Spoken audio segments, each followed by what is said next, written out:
Voilà, merci beaucoup, merci à tous d'être venus, merci à tous ceux qui sont loin. Alors, comme vous avez compris, je suis française, mais ça fait 30 ans que je vis aux États-Unis. Alors, il y a peut-être des mots qui vont pas revenir facilement, mais je suis contente que ça soit un peu une discussion informelle, donc j'espère que vous allez me pardonner de mes erreurs. Mais allons-y. Alors, je suis donc du Human Computer Interaction Lab. C'est, comme vous voyez, une communauté interdisciplinaire, mais des gens d'informatique, information science, pas vraiment de médecins, mais pour nous, pour concevoir des interfaces homme-machine, pour faire des bons projets, il nous faut des vrais utilisateurs, des vraies données, et au fil du temps, on a à plusieurs occasions travaillé avec des médecins, avec des gens comme vous, qui ont beaucoup de données médicales. Donc aujourd'hui, je vais donner des exemples qui auront trait à des aspects médicaux, mais je ne suis pas médecin moi-même. Donc, comme disait Régent, voilà donc le livre dont on parlait, c'est montrer que la plupart de nos travaux donc, sont dans ce domaine le dessin de l'interface. On essaie de trouver des nouvelles façons de présenter des données, d'interagir. Notre but à nous, c'est de rendre que les utilisateurs puissent aller faire leurs tâches plus vite, sans erreur, en ayant confiance dans les résultats. C'est ça qu'on mesure généralement. Ou, dans ce que vous allez voir après, c'est peut-être est-ce qu'ils arrivent à découvrir quelque chose d'intéressant dans leurs données, les insights. Notre lab est très connu pour une longue histoire sur la visualisation d'informations, et avec des exemples d'outils comme Spotfire que vous avez peut-être déjà utilisé, ou Tableau. Enfin, Tableau, c'est des exemples. On n'a pas développé ces outils, c'est un exemple de choses qu'on fait. Nous, ce qu'on fait, c'est, il y a beaucoup d'années, faire des prototypes qui sont utilisés par des compagnies pour développer des vrais produits. Donc là, ce que je vais vous montrer aujourd'hui, c'est l'aspect prototype, en fait. Un autre exemple de choses qui est venu de notre labo, que vous avez peut-être déjà entendu parler, c'est ce qu'on appelle des tree maps. L'idée du tree map, c'est que là, c'était un exemple qui a rendu le tree map célèbre, en fait. C'est même pas nous qui l'avons développé, c'est après qu'on ait eu l'idée de tree map. Quelqu'un a fait cet exemple qui l'a rendu célèbre. Alors, où est mon curseur? Voilà. C'est des stock markets, des actions qui sont regroupées par sujet. Donc là, c'est tous les aspects financiers, healthcare, l'énergie, etc. Et la taille de la boîte, en fait, la taille, c'est le market capitalization, la valeur de la compagnie. Et la couleur, ça vous dit si c'est le prix a monté, c'est vert, ou le prix est descendu, c'est rouge. Et d'ailleurs, il faut prévoir une version où ça sera jaune et bleu, ou des autres couleurs, pour les gens qui ne voient pas ces couleurs-là. Mais donc, à deux glance, d'un vue d'ensemble, on peut avoir une idée de comment ça va aujourd'hui. Par exemple, là, c'était vraiment un mauvais jour. Mais néanmoins, il y a une exception. Vous la voyez, l'exception? Ah oui, voilà. Il y a un petit point vert, là. Hein. Là, c'est bon, c'est un mélange. Là, il y avait la technologie, ça avait l'air d'aller bien. La finance, pas terrible. Et cette idée de tree map a été utilisée maintenant un petit peu partout, et j'ai trouvé cet exemple que vous connaissez peut-être. C'est GBD de l'Université de Washington. Donc là, la taille ici, c'est choisi comme le nombre de décès, en fait. Donc ça vous dit la cause du décès. Donc ça monte à... ça, c'est ischemic heart disease, qui est très important. Là, ils ont utilisé la couleur ici. D'ailleurs, c'est pas le mieux, je trouve, mais bon, quand c'est très foncé, ça augmente beaucoup, et quand c'est clair, ça diminue. Donc, on voit que le HIV, là, c'est entre 1990 et 2016, donc le HIV étant une exception, là, ou le diabète Alzheimer. D'accord, ça vous donne une idée? Donc, c'est une façon maintenant assez commune. Donc, ça montre un exemple de ce qu'on fait dans notre labo. C'est qu'il y a très longtemps, c'est peut-être il y a 20 ans, on a eu cette idée de tree map. Et un petit peu à la fois, ça se développe et on les retrouve un peu partout. Donc, ce que je vais vous montrer aujourd'hui, c'est, j'espère, quelque chose qui va se développer et qu'on va utiliser beaucoup plus dans le futur. Mais pour le moment, ça reste encore... on n'est pas là. C'est un autre exemple de tree map où ça, c'est le FDA qui s'en sert tous les jours pour étudier les réactions adverses des médicaments. Et en fait, là, c'est tous les rapports de réactions adverses. Quand c'est noir, ça veut dire que c'est normal, il n'y en a pas plus que d'habitude. Pas plus que expected, comment on dit expected, que attendu. Par contre, quand c'est rouge, ça veut dire qu'il y en a plus que normal. Donc, ça veut dire qu'il va y voir qu'est-ce qui se passe là, pourquoi on a plus de réactions anormales dans ces domaines-là. Hein, enfin, je vous partagerai les slides, donc si vous voulez en savoir plus, vous pourrez aller lire ce papier. Mais aujourd'hui, on va se focuser, on ne dit pas ça, on va se réserver sur le Event Analytic. Donc, qu'est-ce que c'est Event Analytic? Imaginez ce matin, le temps passe, hein, et on s'est levé, on a pris le petit déjeuner, on a pris le métro, on est arrivé ici, en cours, etc. Donc c'est une série d'événements. Pour les aspects médicaux, ça peut être des diagnostics, un traitement, un arrivée à l'hôpital, etc. Hein, donc c'est des événements. Donc ça pourrait être une personne, mais évidemment, souvent on a beaucoup de records. Comment on dit des records, de dossiers, beaucoup de dossiers, et on peut regarder soit un, soit beaucoup à la fois. Alors, aujourd'hui, c'était, bon, pour le, pareil, focus, je ne sais pas comment on dit non plus, mais on s'est spécialisé, en fait, c'est pas vraiment sur les données numériques, mais sur les données catégoriques. Donc, souvent, ce qui se passe, c'est que les gens passent de l'un à l'autre, en transformant des données comme ça en haut, normal ou bas, par exemple. Hein. Et donc, on va regarder que des données qui sont catégoriques, comme ça. Un exemple, ici, c'est le transfert dans l'hôpital. Donc, dans quel service les gens sont passés. Hein. Alors, on utilise ces petits triangles dans beaucoup de nos applications pour indiquer l'événement sur le temps. Et il y a aussi des intervalles. Pour nous, ce qui est intéressant, c'est un sujet qui se généralise quand même assez, les dossiers médicaux, mais aussi les dossiers des étudiants. Vous êtes inscrit, vous avez pris cours, machin, vous avez passé un dossier, vous avez fait une internship, etc. Quoi. Donc, et des accidents, des choses comme ça. Mais aujourd'hui, on va rester sur des exemples médicaux. Alors, je ne vais pas vous montrer tous les prototypes qu'on a fait, mais je vais vous en montrer deux. Le premier, la Lifeline, et puis le dernier, Eventflow. C'est surtout, on va passer du temps là. Donc, c'est une continuation. Alors, ça, le premier, c'est Lifeline. L'idée de Lifeline, c'est assez ancien, c'est 1998, où l'idée, c'était de présenter en une page tout le dossier médical.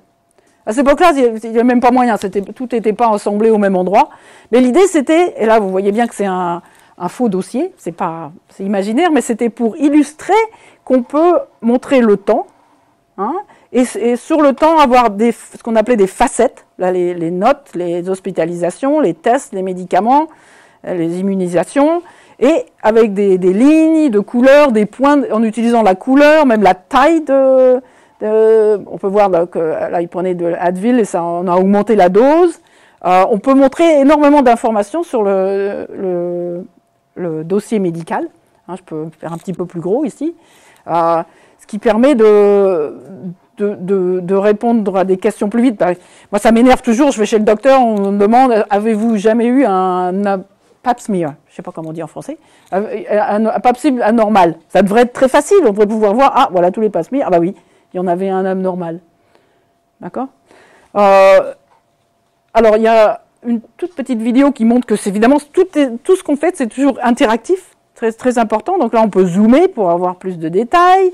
Une fois qu'on a revu les tests, par exemple, et s'il n'y a plus de place, qu'il y a beaucoup de données, on peut fermer et avoir une vue raccourcie. Mais on voit quand même les petits points rouges. Là, on revoit les médicaments, on le ferme. Mais on peut le rouvrir aussi. Et voilà, les bêta-bloqueurs, si on manque de détails, on peut zoomer.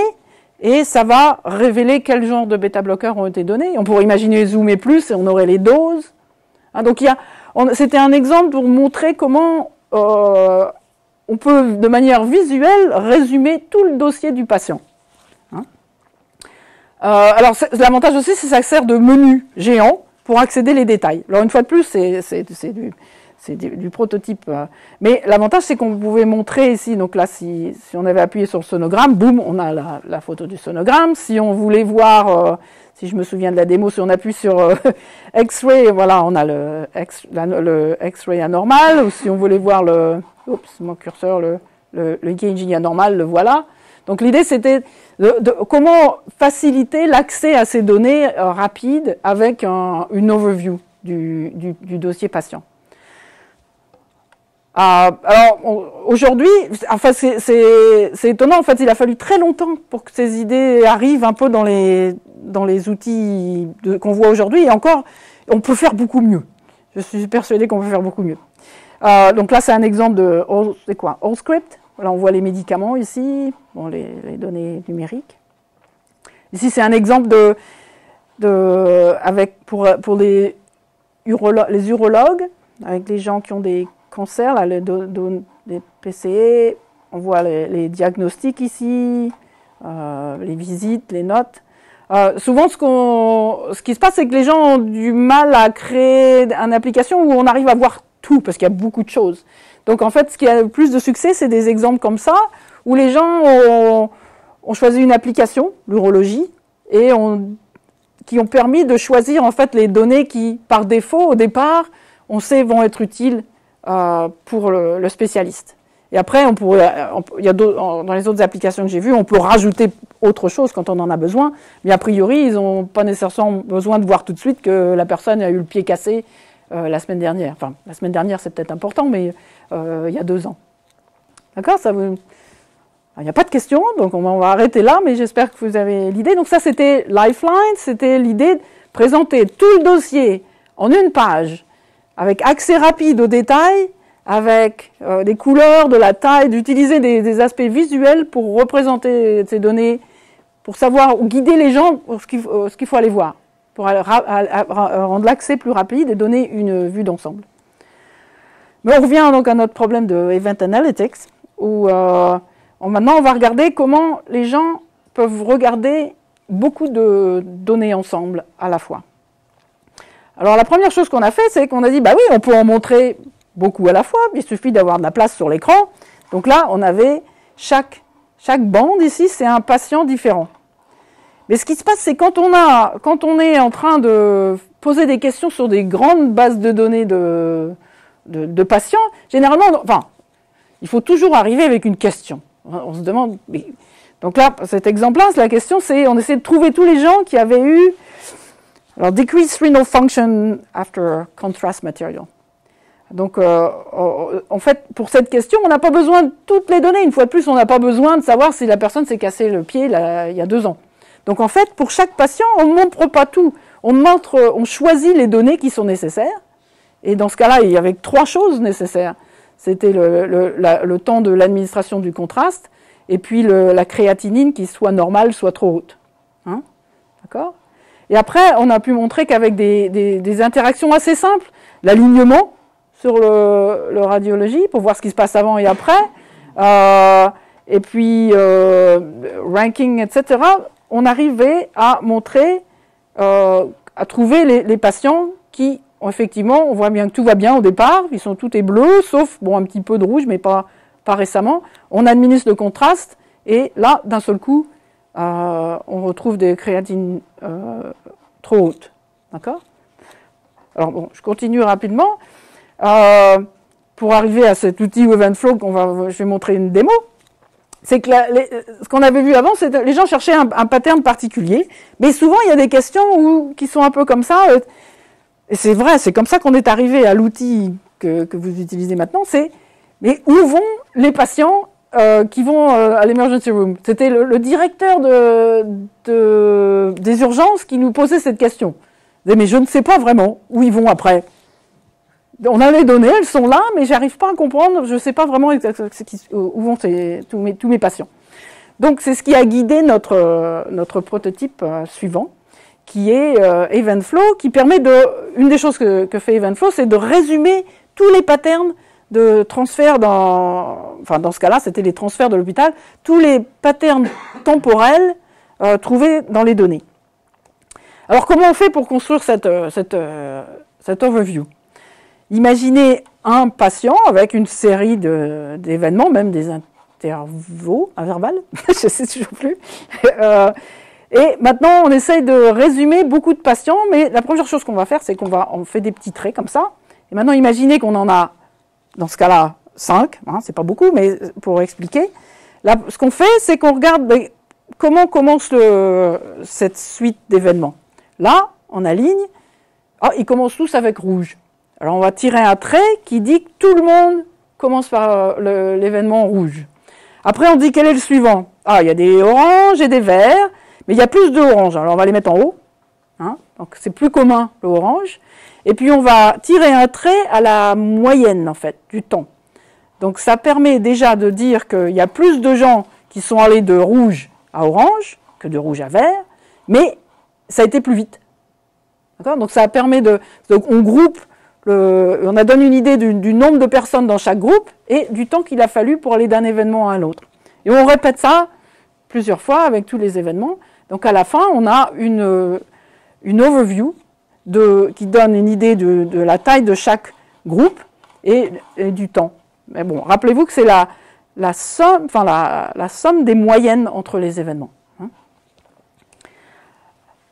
Alors, maintenant, ce que je vais faire, c'est que je vais vous montrer une petite démo. Généralement, je fais la démo live, mais là, pour vous qui êtes loin, on vous a fait une petite vidéo. Et ça devrait démarrer tout seul. Mais c'est en anglais.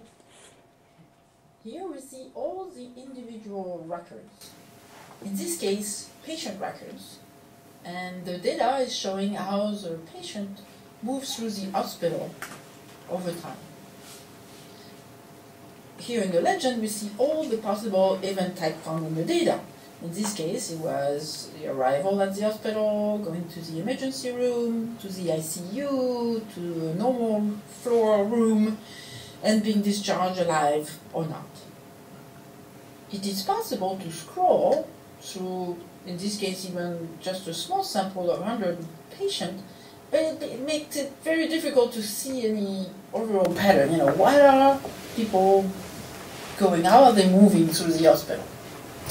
That's why we have the overview. Now I could see all the patterns of all the patients in the data set. Let's zoom a little bit. So remember that this is time, and this corresponds to the number of patients in each of the groups. We group all the patients who have the same pattern. So first, I could see that everybody arrives at the hospital. Everybody goes to the emergency room. This is how this simple was that selected. And out of all those people, about a third are discharged alive. And if I click on this group, I see all the individual records move to the top. So alive, emergency, discharged alive. Right? So the next most common thing to happen, apparently, is after going to the emergency room, is going to the ICU. We have this group of patients here. Right? And out of those, about 2/3 go to a normal floor room, and out of those, half seem to be discharged alive, while some people go back to the emergency, to the ICU. Sorry. All right. We could also see some weird patterns. We have some patients. If I click on them, I could see them here. They went back and forth between the emergency room and the floor. Then, and it always happened. We also see some weird patterns. Those patients died first before going to the ICU. Probably some data entry problem, or some people suggested maybe an organ transfer case. But anyway, it always happened. There is always unexpected things in the data. I could zoom further. I could also put the distribution.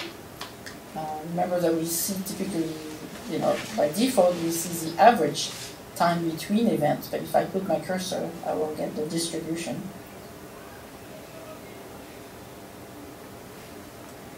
Users often also want to search for specific patterns. One way to do this is with the advanced search.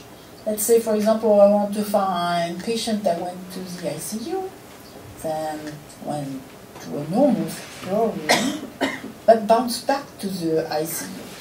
So I could search, I could see the the record that match, those that do not match, and it's very important to look at them because very often you need to adjust your query. For example, here I could see that this patient went back to the ICU, more than a month later, so it doesn't count as a bounce back. We want that to happen quickly, so I could add a constraint. So here I might say that I want the ICU to be within 2 days of the normal flow room. I have the constraint, save, and check that it's correct, and search again. Now I'm finding people who bounce back to the ICU. I could also add them to the selection, see where they are in the overview, and I might save those records for further study.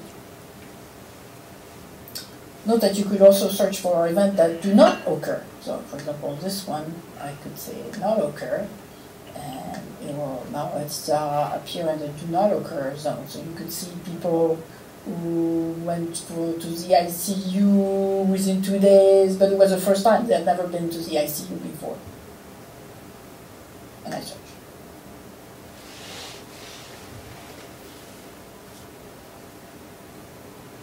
Another important thing for this short demo, being able to control the alignment. Let's say you want to know what happened before and after the first ICU. The overview is recalculated. Now we see a space here in the middle, and on the left is what happened before the first ICU, on the right is what happened after. Of course, you might choose to see only what happened after. And we can see here, the most common pattern is after going to the ICU is discharged dead, unfortunately. It's this little sample. But you can also see on the right that all the individual records were aligned by that first ICU.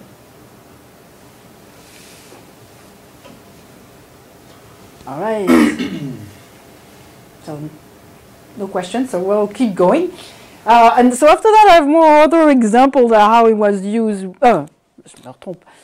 Comment c'était utilisé avec des données médicales. Ici, c'est juste pour suggérer que il y a beaucoup de cas où c'était important d'avoir des intervalles. Des intervalles. Et donc pour les médicaments en particulier. Hein.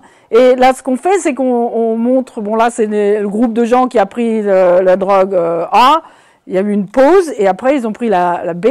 Ici, il y a eu un overlap, c'est-à-dire ils ont pris les deux drogues, donc ça correspond à des cas comme ça. Puis après, même des cas où, en fait, c'est la même drogue qui overlap, normal ou pas, ils ont un refill early. Donc, ce qui se passe, c'est qu'il y a beaucoup de cas où en regardant ces données, même à chaque fois, c'est garanti, l'utilisateur, enfin le rechercheur va vouloir manipuler ces données pour les simplifier. Donc dans ce cas particulier-là, on utilise des outils qui permettent d'enlever les petits trous.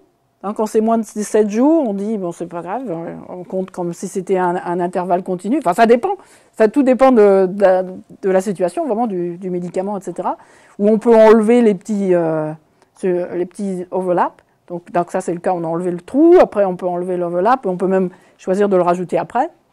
Hein, donc ça c'est le genre d'opération que on voit nos utilisateurs faire de manière régulière en fait. À chaque fois qu'on a des données, il y a tout ce premier aspect de qualité de data. Qu'est-ce qu'il faut faire pour rendre cette donnée plus utilisable en fait, pour pouvoir répondre aux questions meilleures. Là c'est un exemple avec plein de données de médicaments où justement le rechercheur essayait de comprendre vraiment comment caractériser les vrais trous, les cas où les gens ne prennent vraiment pas leurs médicaments, opposé aux gens où ils en ont pris d'avance et le trou n'est pas un vrai trou. Ça c'est un autre exemple, c'est un sample vraiment, mais c'est pour montrer comment les gens utilisent aussi regarder les traitements. Donc là, on a un diagnostic, c'est un cancer, et on voit après les différents traitements. Donc là, le traitement plus commun, c'est le violet, LHRH, je ne sais pas ce que c'est, mais le deuxième plus commun, c'est de commencer par le marron, la oréectomie, mais on voit que ça a été démarré plus vite, il y en a une partie là qui font ça après. Alors là, l'ordre est différent. Enfin bref, ça permet de voir toutes les variantes en fait et la proportion des différents groupes. Hein, d'accord. Un autre exemple, pareil, c'était avec Carlin Beer from the CDC aux États-Unis, qui étudiait la giardia, des diarrhées. Donc, en fait, elle disait du côté épistémologie, ce qu'on on pense qu'on va trouver dans les données, c'est les gens ont des symptômes, il y a un diagnostic, un test, on va passer le diagnostic et après on va traiter avec des antiparasitiques, mais surtout pas des antibiotiques. Donc ça, c'est ce qui est attendu dans les données. Alors, ils ont sa présentation à tous les détails pour comment ils ont choisi les patients dans une fenêtre de 90 jours. Tous ces patients ont un diagnostic de giardia et elle regardait, pour commencer, est-ce qu'ils ont vraiment un diagnostic d'abord et après le traitement par l'antiparasitique. Alors, c'est ça, voilà. Alors, donc ça, ils ont trouvé malheureusement, il y avait que 18% dans leur groupe d'adultes qui avaient l'ordre normal, qui est un test positif, et on sait qu'ils sont positifs, ils ont le diagnostic, et le traitement par l'antiparasitique après. Et en fait, la seule, dans les gens qui l'ont dans le bon ordre, en fait, il y en a que la moitié qui ont juste ce qui était vraiment attendu, un test et le traitement. Les autres, on trouve des patterns extraordinaires, en fait. Un test, ça commence bien, mais après, on revient avec un deuxième test, un traitement. Enfin, clairement, il se passe plein d'autres choses. Là, il y a plusieurs traitements. Enfin, donc, c'était pas du tout ce qu'ils attendaient. C'est presque à chaque fois que les gens regardent vraiment dans les vraies données ce qui est fait en pratique, ça colle jamais vraiment avec ce qui est attendu.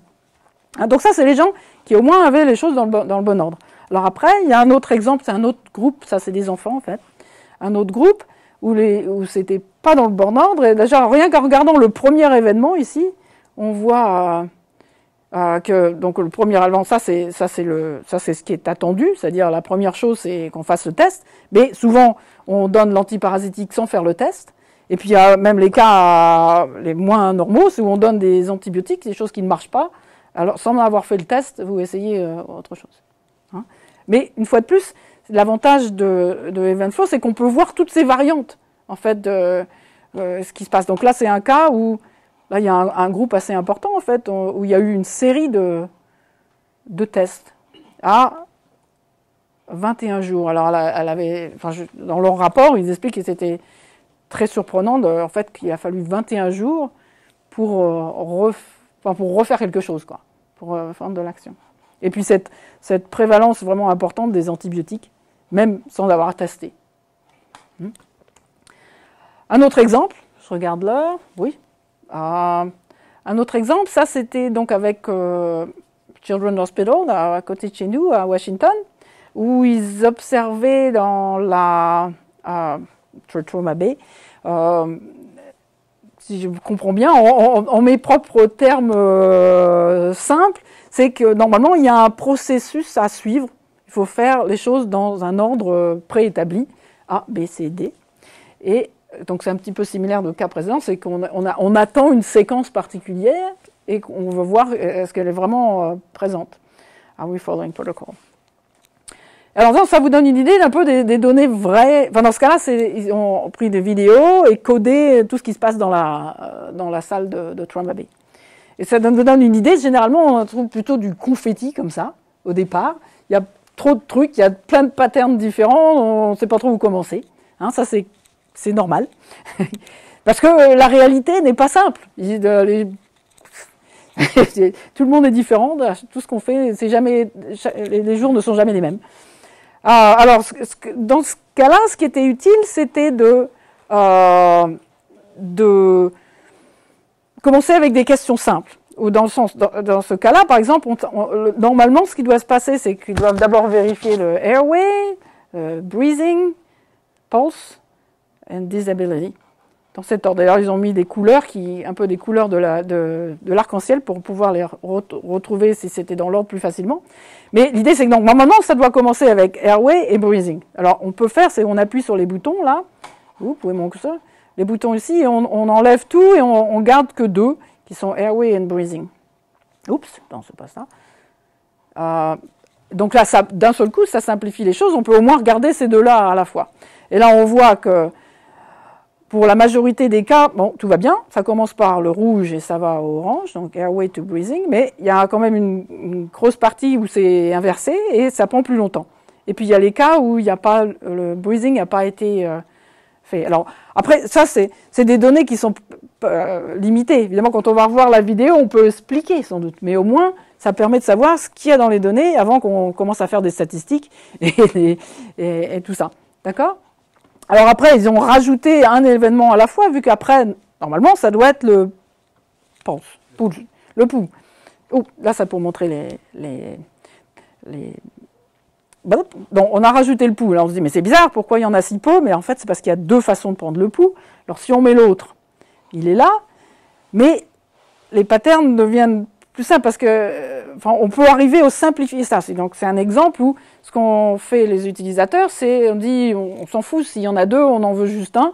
C'est pas grave lequel c'est. Donc la première chose qu'ils ont fait, c'est qu'ils ont dit, bon, les deux façons de prendre le pouls, on peut les agréger. Hein, on va remplacer les deux par un autre, celui-là on va l'appeler comme ça. Et la deuxième chose qu'ils ont fait, c'est dire que quand il y en a deux, on le remplace par juste un. Hein, donc ça, c'est des exemples de manipulation, dans ce cas-là, assez simple, et des fois, c'est bien plus compliqué, mais qui permettent de simplifier les données, pour qu'à la fin, c'est plus clair, on peut répondre vraiment mieux à la question, qui a fait ces trois choses dans l'ordre, voilà le pourcentage, et surtout, ça montre toutes les variations, en fait, tous les cas où ça n'a pas été fait dans le bon ordre. D'accord ? Et ils ont pu continuer comme ça, en rajoutant toutes les choses qui les intéressaient, et à la fin, donc, ils avaient ce résultat où on montrait qu'il y avait à peu près la moitié des cas où c'était fait dans l'ordre, et surtout, plus important, voilà toutes les variations, avec les plus communes étant de faire l'événement bleu trop tôt. Hein, donc, alors une fois de plus, ça, c'est les données qu'on met dans l'outil. Hein, on n'a pas les détails, on ne sait pas, c'est peut-être l'enfant pleurait, donc ça se trouve, c'est pour ça qu'on n'a pas fait vérifier qu'il pouvait respirer, parce que, enfin bon, une fois, ces outils ne peuvent vous apprendre ce qu'il vient des données qu'on leur donne à manger. Je regarde l'heure. Oh, pareil, ce que j'ai choisi, là, de montrer plusieurs exemples, hein, pour vous donner des idées de ce qui peut être fait avec ce genre d'outils. Ça, c'était très tôt, et je ne vais pas rentrer dans les détails, mais c'était un exemple de comment le Army Pharmacovigilance Center, étudiant comment les médicaments pour l'asthme sont prescrits. Hein. Et c'est pareil, au départ, c'est encore compliqué, là, après qu'il s'est simplifié, mais c'était bien plus compliqué, il n'y avait aucun pattern qui s'agrégeait.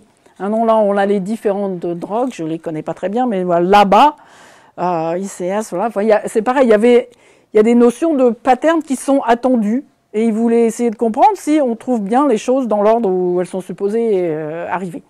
Hein. Ce qui était important, c'était d'avoir une notion de index event, un événement index. Dans ce cas-là, c'était la première là-bas, après 90 jours ou après un certain temps. Hein, quand on commençait, la première fois qu'on utilisait cette drogue.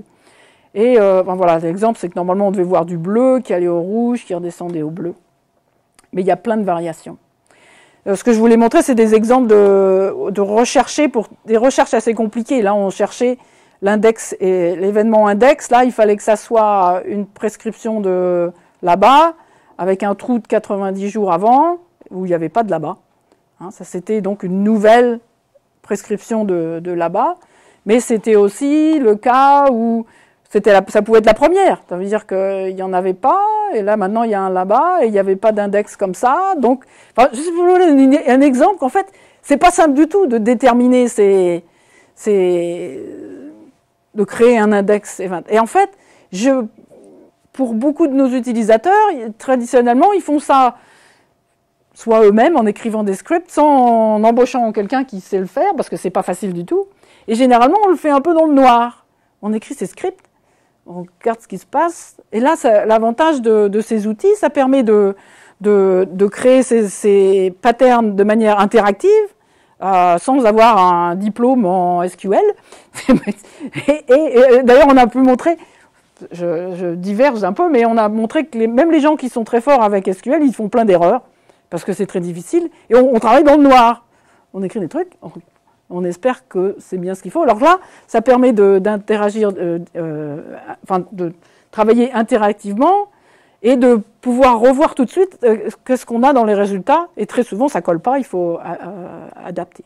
D'accord? Donc ça, c'est des exemples un peu plus réels, mais un peu, qui montrent que c'est plus compliqué qu'on espère. Voilà des exemples d'écran.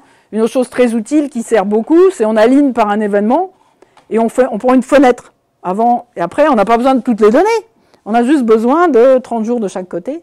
Et donc, ça permet de réduire énormément les données avec lesquelles on travaille. Une autre question que j'ai toujours, c'est mais alors combien vous pouvez mettre de dossiers médicaux dans votre système, hein? Alors là, il n'y a pas de réponse simple, parce qu'en fait, ce qui se passe souvent, c'est que ça dépend.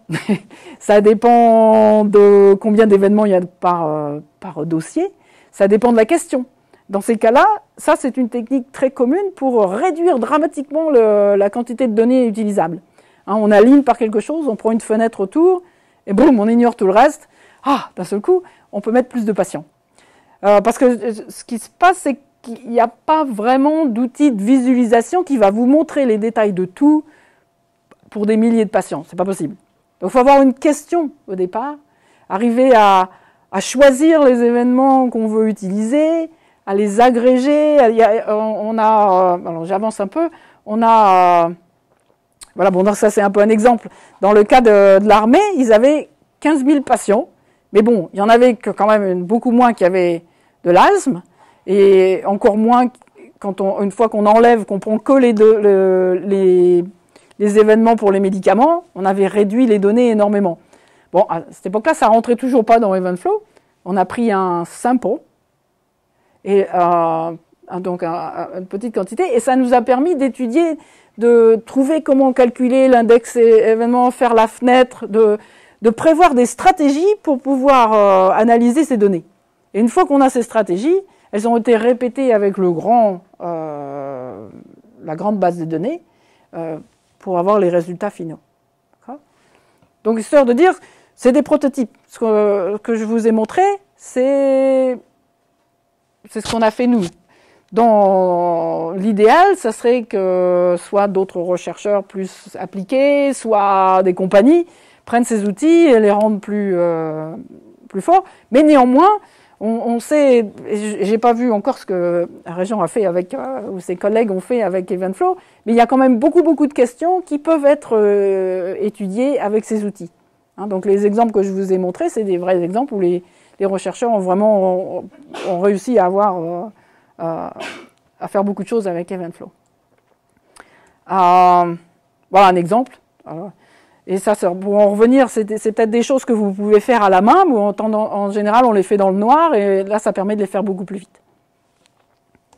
Ça, c'est pour donner l'idée qu'effectivement, il y a un papier qui décrit toutes ces stratégies que les gens ont utilisées avec toutes ces études de cas, et on voit que ça dépend. Suivant les données, suivant les questions, on utilise des stratégies différentes. Et vous trouverez peut-être des autres stratégies. Voilà, j'accélère. Donc, en résumé,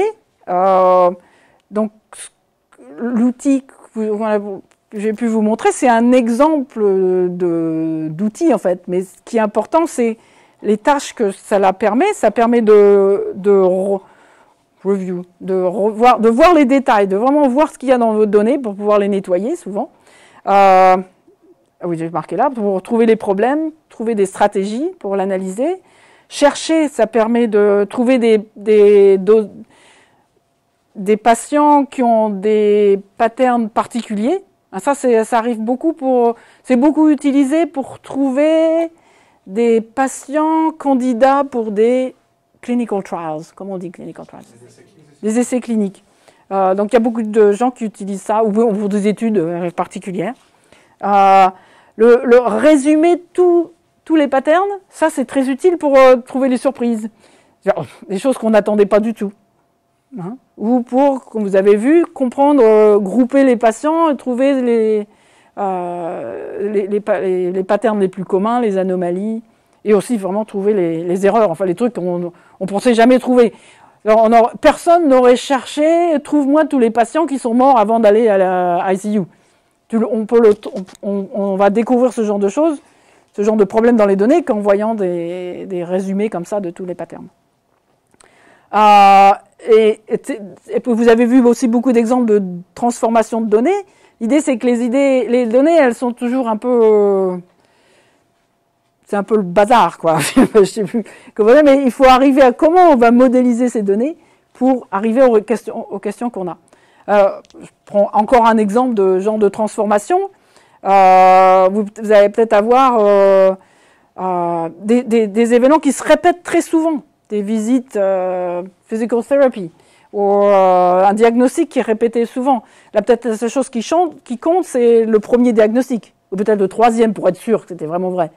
Et que les autres, après, on peut les enlever, parce que si on a du diabète, eh ben, enfin bon, c'est souvent les cas, quoi. Donc il faut réfléchir comment analyser, simplifier les données qui vont permettre de répondre aux questions. Et à la fin, évidemment, choisir le reste pour vraiment aller regarder peut-être en plus détail. Ça, c'est pour me rappeler de dire que j'ai montré 20 fois. Il y a beaucoup d'autres outils maintenant, enfin pas beaucoup. Ça reste un domaine nouveau qui est en train de grossir assez rapidement.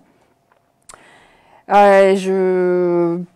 dire merci à tous les étudiants, collègues qui ont travaillé, et surtout nos case study partners, comme vous avez vu. Et je vais arrêter là, parce qu'il est déjà 40. Voilà. Merci bien.